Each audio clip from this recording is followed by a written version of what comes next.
ভাই সোহাগের স্ত্রী বলতেছে যে আমাদের দোকানে আমার স্বামীর দোকানে তালা লাগাইছে যারা এখন তাকে মেরে ফেললো তারাই নাকি তালা লাগাইছিল।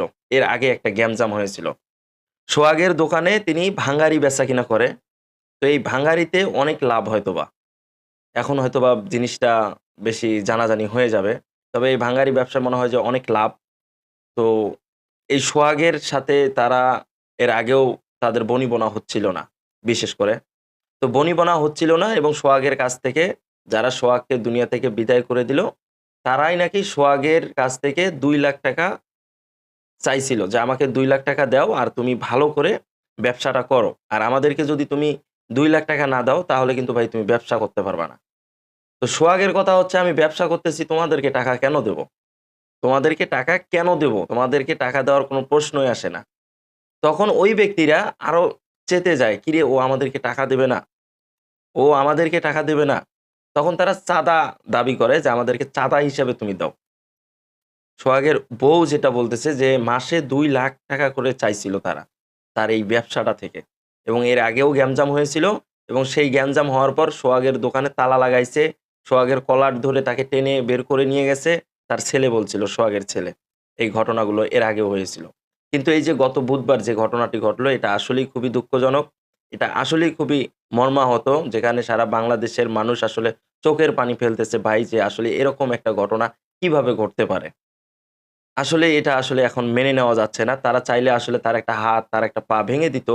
কিন্তু এইভাবে নিষ্ঠুরভাবে একজন মানুষ হয়ে আরেকজন মানুষের উপরে এইভাবে ঝাঁপিয়ে পড়া এবং তাকে ইট পাথর দিয়ে মেরে ফেলা, ভাই এটা আসলেই হৃদয় বিদারক একটি ঘটনা। তবে আপনারা যেটা করেছেন উনার সাথে, এটা মোটেও উনার সাথে করা ঠিক হয় নাই। আপনারা যে অপরাধ করেছেন, আপনাদের এই অপরাধের শাস্তি কিন্তু আপনারা পাবেন। কিন্তু তার এই ফুটফুটে ২ টা সন্তান, এখন কাকে বাবা বলে ডাকবে? তার স্ত্রী এখন কি করবে? মানে সবকিছু এখন কিন্তু এলোমেলো হয়ে গেল তাদের জীবনে।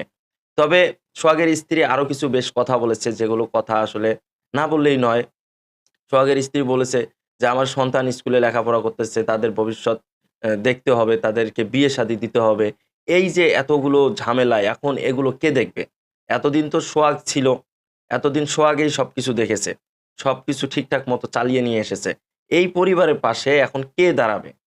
এখন এই পরিবারের পাশে কে দাঁড়াবে?" এটা আসলে উনি কোনোভাবেই বুঝতেছে না যে আসলে এখন উনি কি করবে?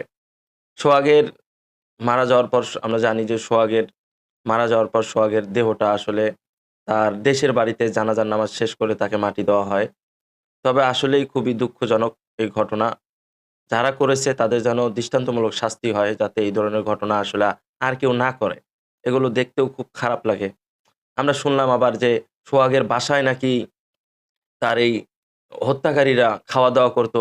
বিভিন্ন সময় নাকি তার বাসায় যাইত এবং তাদের বাসায় যদি কোনো কিছু না থাকে, সোহাগের বাসার ফ্রিজ থেকে নাকি তারা বের করে নিয়ে যেত। আমরা এটাও শুনলাম। তবে এত কিছু শোনার পরও, এত কাছের মানুষ হয়েও তারা এভাবে নিষ্ঠুরভাবে দুনিয়া থেকে বিদায় করে দিল সোহাগকে। আসলে এগুলো মেনে নিতে পারতেছি না ভাই। আপনারা যারা ভিডিওটা দেখছিলেন, ভিডিওটা শেয়ার করে দিবেন। সবাই ভালো থাকবেন। দেখে শুনে রাস্তাঘাটে চলাফেরা করবেন ভাই। আসসালামু আলাইকুম।